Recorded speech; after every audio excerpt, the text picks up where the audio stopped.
반드시 세안을 잘 안 하거나 한다고 해서 트러블의 원인이라고 보기는 어렵습니다. 얼굴에 어느 부위에 트러블이나 염증이 난다고 해서 예를 들어서 자궁이 안 좋다거나 폐가 안 좋다거나 간이 안 좋다거나 등등 이제 연관이 있는 것은 아닙니다. 모공이 열린 상태의 여드름은 짜는 것이 도움이 될 수 있으나 그 외의 경우에는 원장님, 여드름에 대한 낭설, 속설들이 참 많은데요. 어떤 게 맞는 말이고 틀린 말인지 시원하게 정리 한번 해주세요. 안녕하세요. 피부를 위한 건강한 수다 지톡스 피부과 전문의 손지희입니다. 여드름은 사춘기 때부터 심지어 성인이 되어서까지도 계속해서 우리를 괴롭히는 경우가 많은데요. 생각보다 잘못 알고 있는 여드름에 대한 정보들이 많습니다. 오늘은 그런 속설들에 대해서 이야기를 나누고 올바르게 알고 더 잘 대처를 해서 흉터를 완화하고 여드름을 개선할 수 있도록 도움을 드려보는 시간을 가져보겠습니다. 여드름이 나는 부위에 따라 전신 건강 상태, 문제가 되는 기관, 건강 위험 신호를 파악할 수 있다? 물론 여드름이나 트러블이 전신의 염증 상태나 면역 상태를 반영하여 나타내는 일종의 현상일 수가 있습니다만 얼굴에 어느 부위에 트러블이나 염증이 난다고 해서 예를 들어서 자궁이 안 좋다거나 폐가 안 좋다거나 간이 안 좋다거나 등등 이제 연관이 있는 것은 아닙니다. 부위에 따라서 몸에 어떤 기관에 이상이 있다 이렇게 예상할 수 있거나 연관되어 있지는 않아요. 마치 이건 여드름이 어떤 부위에 생기면 나를 짝사랑하는 상대방이 나를 생각하고 있다든지 그런 일종의 속설인 거죠. 다만 이제 여드름이라고 알고 있는 병변이 여드름이 아닐 수 있어서 주의를 요합니다. 정확한 것은 직접 피부과 전문의 병원에서 진료를 보시고 진단을 받아보시는 것이 좋은데요. 예를 들어서 눈 밑에 여드름, 미간의 여드름이라고 알고 있는 경우 눈을 많이 비비거나 문지르면서 발생하는 비립종인 경우들도 있고 또 한관종이나 편편사마귀 등 다른 오돌토돌한 병변을 트러블이나 여드름으로 잘못 알고 있는 경우들도 있습니다. 또한 귓볼이나 귀의 여드름과 관련해서는 귀걸이와 같은 접촉 피부염, 금속에 대한 접촉 피부염이 있는 경우들도 있고 또 귀 주위에 피지 낭종과 같은 종기성 병변이나 시스트, 즉 물주머니처럼 다른 그런 피부 질환인 경우들도 있어서 이런 경우 여드름을 잘못 알고 있는 경우입니다.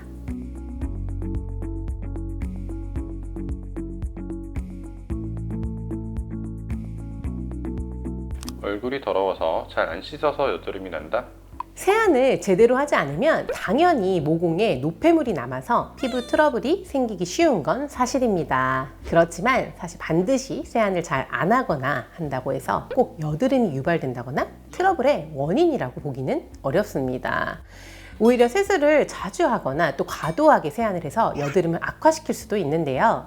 너무 자주 세안을 하거나 과도하게 세안을 하는 경우 얼굴을 오히려 건조하게 만들고 피지 분비를 촉진시키기도 하고 또 세게 문지르는 자극 행위를 통해서 여드름이 악화되거나 또 피지 분비가 악화되기도 하고 또 여드름 흉터를 더 진행시키기도 합니다. 결국 잔여 노폐물 외에도 과도한 피지 분비, 각질세포 탈락과 같은 모공을 막는 요인, 그리고 염증, 여드름균 등 다양한 원인이 있을 수가 있고 결국 평소에 적절하게 피지와 각질을 제거해 준다면 여드름을 예방하는 데 효과를 볼 수가 있습니다. 따라서 오히려 세안은 아침 저녁으로 하루 2번, 또 한 번 세안 시에 너무 길게 하지 않고 1분 내외로 짧게 60초 세안법 등을 활용해서 적당히 세안을 해주시는 것이 좋으며 또 너무 차가운 물이나 너무 뜨거운 물보다는 미온수로 충분히 헹군 다음 타올로 두드리듯이 얼굴을 닦아서 자극을 최소화해 주시는 것이 좋습니다.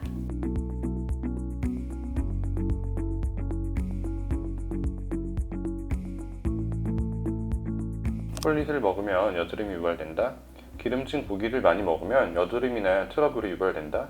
사실 특정 음식이 여드름을 일으키는가에 대해서는 아직 논란이 많은데요. 논문에 따라서 상반되는 결론을 보이는 경우도 있고 또 통계적으로 유의미한 연구 결과가 나왔는지 여부, 또 해당 논문이 또 해당 연구의 결과가 실린 학술지의 영향력이나 신뢰성 등등 다양한 이유로 명확하지는 않습니다. 결론적으로 이러한 초콜릿이나 기름기가 있는 음식은 여드름을 악화시키는 요인과는 크게 상관이 없다는 것이 또 알려져 있기도 하는데요. 오히려 유제품, 즉 우유나 치즈, 요거트, 아이스크림 등 요오드가 풍부한 해산물 등은 주의하는 것이 좋다는 보고들이 꽤 많습니다. 또한 정제된 탄수화물로 만들어진 음식들, 소위 GI 지수, 당 지수가 높은 음식들인 흰 쌀밥, 빵, 떡, 과자, 예를 들어 설탕이나 밀가루, 튀김류 등등은 피하시는 것이 좋습니다. 주스, 탄산음료들도 결국 설탕 덩어리인데 몸속에 당을 급격히 늘리는 것은 좋지 않습니다. 또한 운동을 좋아하시는 남성분들의 경우에 단백질 보조제나 단백질 보조식품, 또 단백질 쉐이크 등은 주의하여야 합니다. 류신이나 글루타민 등의 특정 아미노산이 여드름을 악화시킬 수 있습니다. 특별히 기름기가 있는 음식을 삼갈 필요는 없겠지만 균형 잡힌 식습관을 가지는 것이 여드름 및 전신 건강에도 물론 좋겠죠. 결국에는 몸에 좋은 게 피부에도 좋은가 봅니다. 몸에 안 좋은 건 또 피부에도 안 좋아요.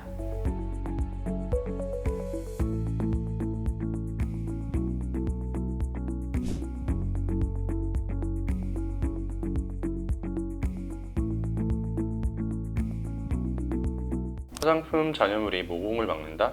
실제로 화장품을 사용하는 청소년 여자아이들에게서 여드름이 더 잘 발생하였다는 논문들이 있습니다. 여드름의 원인이 유전적인 영향, 다양한 환경적인 영향들도 있지만 화장품 사용 자체로 인해서 여드름이 유발되기도 하는 것이죠. 화장품 성분 가운데 실리콘 오일과 같은 성분들은 모공을 막을 수 있어서 주의를 요합니다.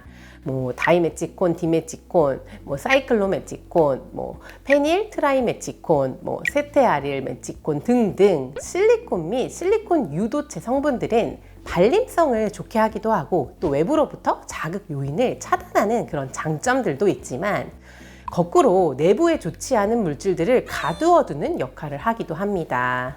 또한 코메도제닉, 즉 여드름을 유발하기 쉬운 성분으로 분류를 해서 이야기를 하기도 하는데요. 이소프로필 이소스테아레이트, 이소프로필 미리스테이트, 미리스틸 미리스테이트, 라우레스4, 올레스3, 에틸헥실 팔미테이트, 이소프로필 팔미테이트, 라우릭 애시드 등등등 이런 성분들이 좀 많아서 어려울 수 있는데 이제 보통은 지질에서 유래한 것들이 많아서 모모에이트 로 끝나는 것들이 많습니다.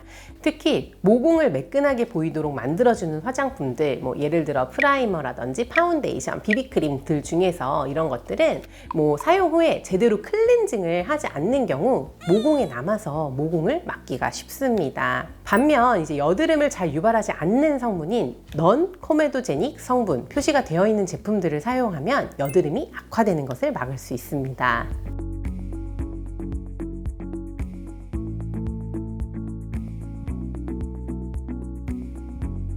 여드름은 빨리 짜야 사라진다? 여드름이 아직 곪지 않은 상태에서 무리하게 짜면 오히려 상처가 남을 수 있습니다. 특히 모공이 열린 상태의 여드름은 짜는 것이 도움이 될 수 있으나 그 외의 경우에는 오히려 피부에 상처를 내거나 감염을 일으킬 수가 있는데요. 특히 집에서 손으로 짜거나 소독되지 않은 도구를 이용해서 짜는 경우 2차적으로 감염이 악화되거나 오히려 흉이 남을 수 있어서 가급적 피부과를 찾아 같은 처치를 받는 것이 가장 좋습니다. 또한 짜고 나서도 제대로 된 후 관리가 이루어져야 색소 침착이나 붉은기 등을 완화할 수 있어 도움이 됩니다. 여드름으로 고민 중이시다면 여러 낭설이나 속설에 휘둘리지 마시고 올바른 생활 습관부터 조금씩 변화시켜 나가보세요. 지금까지 피부를 위한 건강한 수다 지톡스 피부과 전문의 손지희였습니다. 여드름과 관련해서 더 다양한, 더 많은 궁금한 사항이 있으시다면 언제든지 댓글로 남겨주세요. 다음에 더 알찬 소식으로 돌아올게요. 감사합니다. 안녕.